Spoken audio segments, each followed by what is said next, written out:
Hi everyone, welcome back. I just got my coffee in hand today, so I am wired and excited to get going on this video and share a few of my thoughts.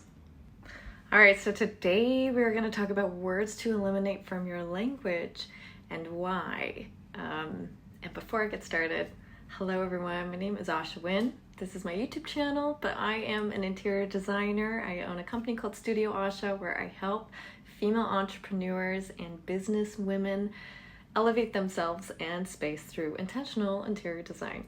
What a mouthful, right? But if this is the type of content that resonates with you, go ahead and hit that like and subscribe button, or feel free to share this with your fellow entrepreneurs.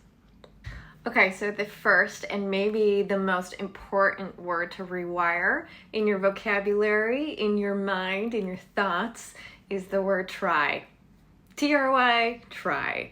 And some might find this confusing. I know I do, because when you're using the word try, it has or suggests empowerment, right?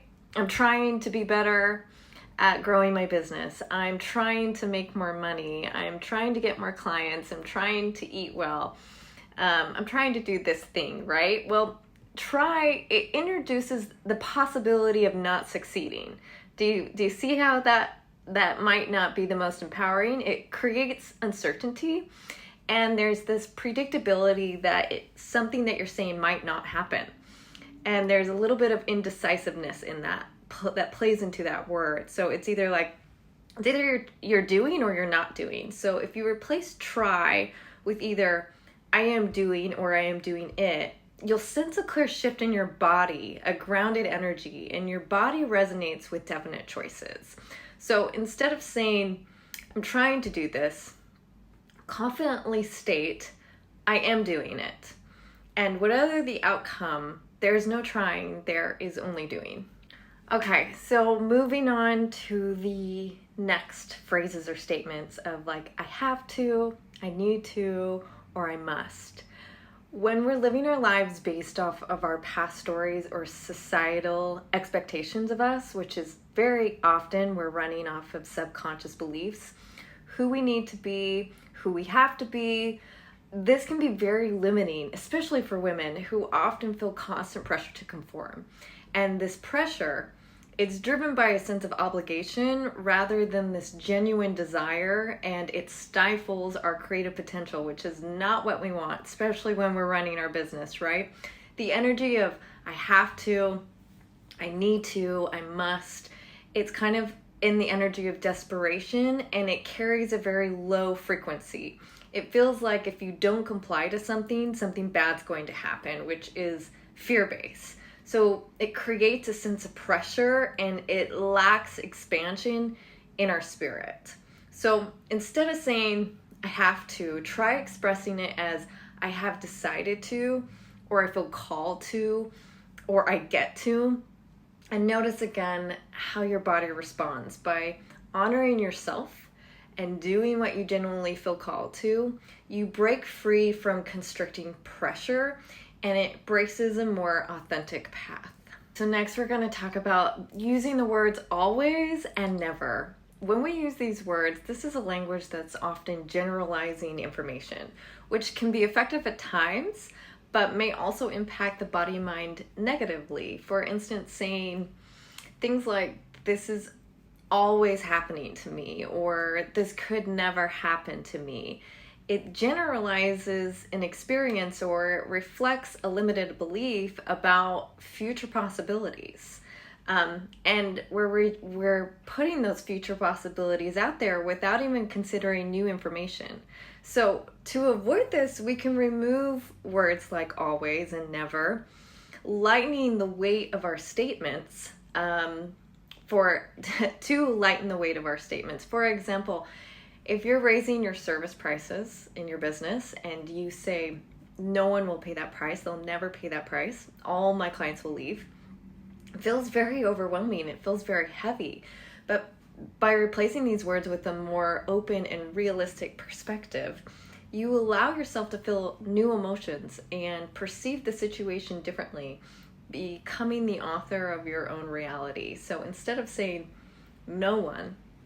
Acknowledge that you're afraid that clients might leave if you raise your prices. And this is a fear, this fear that you're experiencing. It's a protective mechanism that your subconscious is doing, but it doesn't reflect the reality.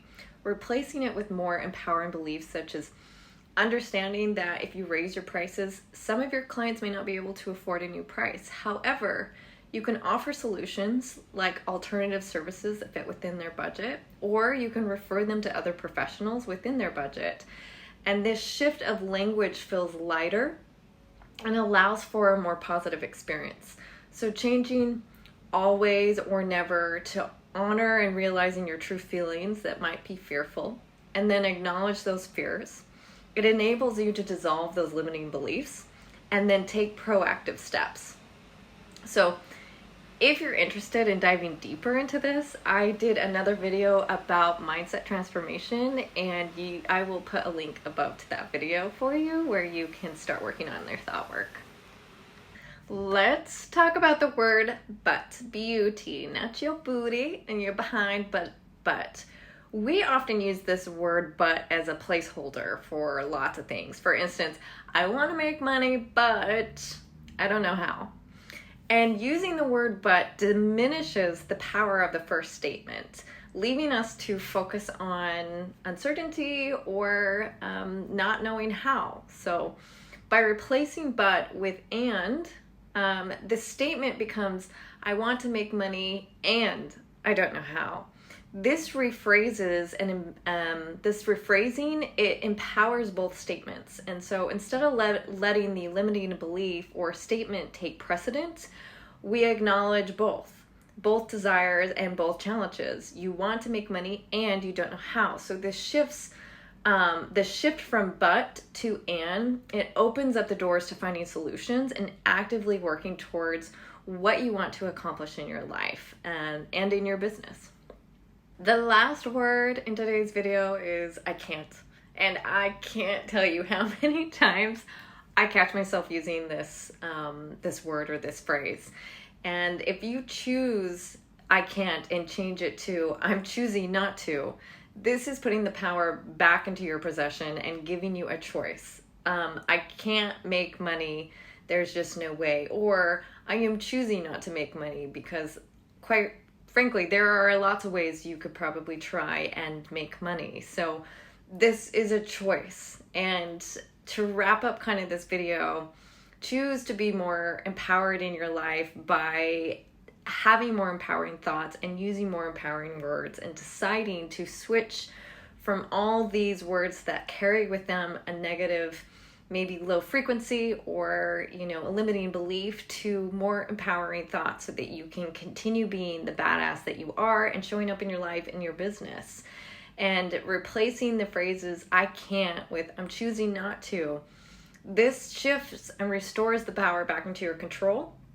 And it emphasizes that you have an active choice in your life and therefore being the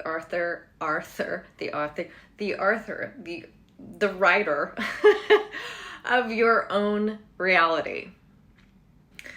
All right, thank you guys. That wraps up today's video. I have so much gratitude for everyone who keeps on coming back and gives me comments and thumbs up and gets this knowledge out there. So much gratitude to you guys. Thank you. This is free information and I enjoy doing this. It's how I help and serve. So I appreciate everybody that follows along, and until next time, stay curious and stay creative. Bye.